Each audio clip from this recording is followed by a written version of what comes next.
Viewers, আল ইসরা ওয়াল মেরাজের প্রথম পর্বে আমরা এক অলৌকিক সফরের সূচনা সম্পর্কে শ্রবণ করেছি। আজ আপনাদের সামনে তুলে ধরব সেই সফরের দ্বিতীয় ও শেষ অধ্যায়। সিদরাতুল মুনতাহা অতিক্রম করে নবী করিম সাল্লাল্লাহু আলাইহি ওয়াসাল্লাম মাকামে মুস্তাওয়ায় পৌঁছলেন। এখানে নবী করিম সাল্লাল্লাহু আলাইহি ওয়াসাল্লাম কলমসমূহের খসখস শব্দ শুনলেন। সেই কলম যেগুলো দ্বারা ফিরিশতারা আল্লাহ পাকের প্রতিদিনের নির্দেশ লিখে রাখে। এই কলমগুলো লৌহে মাহফুজ থেকে 1 বছরের ঘটনাবলী আলাদা আলাদা রেজিস্টারে লিখে নেন এবং শাবান মাসের 15 তারিখে সংশ্লিষ্ট ফেরেশতাদের হাতে তুলে দেওয়া হয়।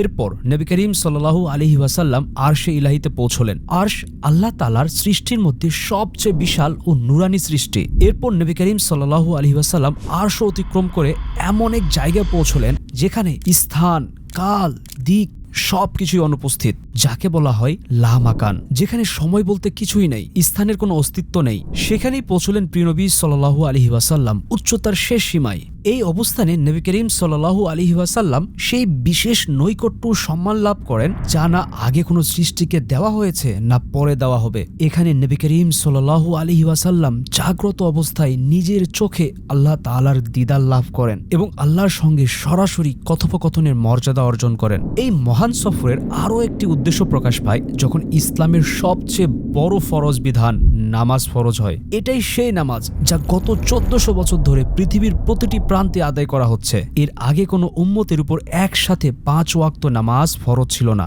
মেরাজের পর মুসলমানরা মদিনায় হিজরত করেন, সেখানে ইসলামের প্রথম মসজিদ নির্মিত হয়। এই নামাজই মদিনায় এমন এক শৃঙ্খলিত ও শক্তিশালী সমাজ ব্যবস্থা গড়ে তোলে যা অল্প কদিনের মধ্যেই রোমান ও পারস্যের মতো বড় 2 সুপার পাওয়ারকে পরাজিত করে। উল্লেখ্য, প্রথমের নামাজ 50 ওয়াক্ত ফরজ করা হয়েছিল।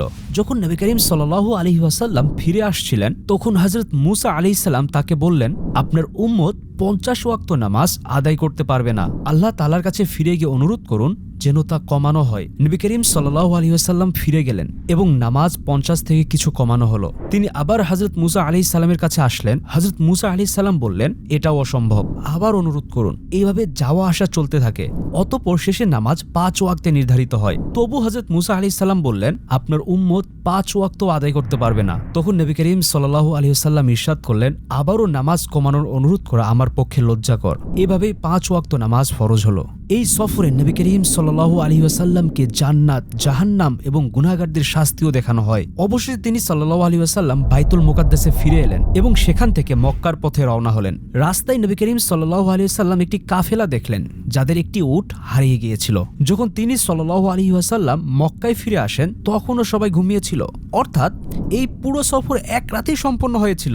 যখন তিনি মক্কায় ফিরে এলেন তিনি জানতেন এই কথা বললে মক্কার লোকেরা উপহাস করবে। তবুও তিনি সাল্লাল্লাহু আলাইহি ওয়াসাল্লাম তাদের সবকিছু স্পষ্টভাবে জানিয়ে দিলেন। ফলস্বরূপ মক্কার লোকেরা তাকে নিয়ে হাসাহাসি শুরু করলো এবং বাইতুল মুকাদ্দাস সম্পর্কে প্রশ্ন করতে লাগলো, কেননা তারা জানতো যে নবী করিম সাল্লাল্লাহু আলাইহি ওয়াসাল্লাম আগে কখনো সেখানে যাননি। তিনি সাল্লাল্লাহু আলাইহি ওয়াসাল্লাম প্রতিটি প্রশ্নের সঠিক উত্তর দিলেন। ফলে সবাই হতবাক হয়ে গেল। তিনি সেই কাফেলার কথাও বলেন যাদের উট হারিয়ে গিয়েছিল এবং কিছুক্ষণ পরই সেই কাফেলা এসে উপস্থিত হলো যা তার কথার সত্যতা প্রমাণ করলো। তবুও এই ঘটনার সত্যতা অনেকে বিশ্বাস করল না। কিন্তু যখন হযরত সাইয়েদুনা আবু বকর রাদিয়াল্লাহু তাআলা আনহুর কাছে খবরটি পৌঁছালো তিনি এই ঘটনার সত্যায়ন করলেন এবং বললেন, যদি নবী করিম সাল্লাল্লাহু আলাইহি ওয়াসাল্লাম বলে থাকেন তাহলে তা অবশ্যই সত্য।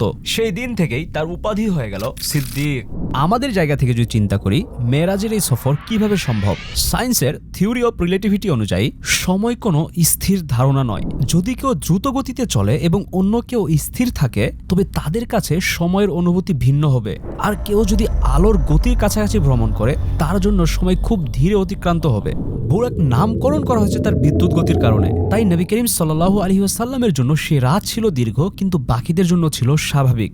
মানবজাতি শতাব্দীর পর শতাব্দী আকাশের গভীরতার দিকে তাকিয়ে থেকেছে। অবশেষে রকেট তৈরি করেছে এবং চাঁদে পা রেখেছে। এমনকি মঙ্গল গ্রহেও তারা যান এবং রোভার পাঠিয়েছে। আমাদের বুদ্ধিমত্তা আমাদের অনেক দূর পর্যন্ত নিয়ে গেছে। আর ভবিষ্যতে হয়তো মানুষ মঙ্গল গ্রহের বাইরে যেতে সক্ষম হবে। কিন্তু সত্য এটাই যে মানুষ যত প্রস্তুতি নিক না কেন আল্লাহর বানানো এই বিশাল সৌরজগতের সীমা অতিক্রম করা সম্ভব নয়। আমি কেন এমন বলছি? এর একটি কারণ আছে। গবেষণা বলছে বিজ্ঞানীরা এখনো পুরোপুরি জানতেই পারেনি এই মহাবিশ্ব আসলে কি দিয়ে তৈরি। এর প্রায় 95% এমন কিছু দ্বারা গঠিত যাকে আমরা ডার্ক ম্যাটার এবং ডার্ক এনার্জি বলি, যা আমরা না দেখতে পারি না বুঝতে পারি না স্পষ্ট করতে পারি, কিন্তু মেরাজের এই সফর সমস্ত জাগতিক সীমা ও সময় পরিসরে গণ্ডি ভেদ করে পৃথিবীর কেন্দ্র থেকে আসমানের সর্বোচ্চ স্তর পর্যন্ত এবং তারও উপর এমন এক স্থানে পৌঁছেছিলেন যেখানে স্পেস নামক ধারণাটিও শেষ হয়ে গেছে। আর এটাই নবী করিম সাল্লাল্লাহু আলাইহি ওয়াসাল্লামের আল ইসরা ওয়াল মেরাজের সফর। এই সফর কোনো স্বপ্ন ছিল না, কোনো আধ্যাত্মিক দর্শনও ছিল না, বরং এটি ছিল শরীর ও আত্মা উভয়ের সফর। এটি যেভাবে মুমিনদের ইমানের পরীক্ষা, আবার তাদের হৃদয়ের প্রশান্তির এক উপায়ও বটে।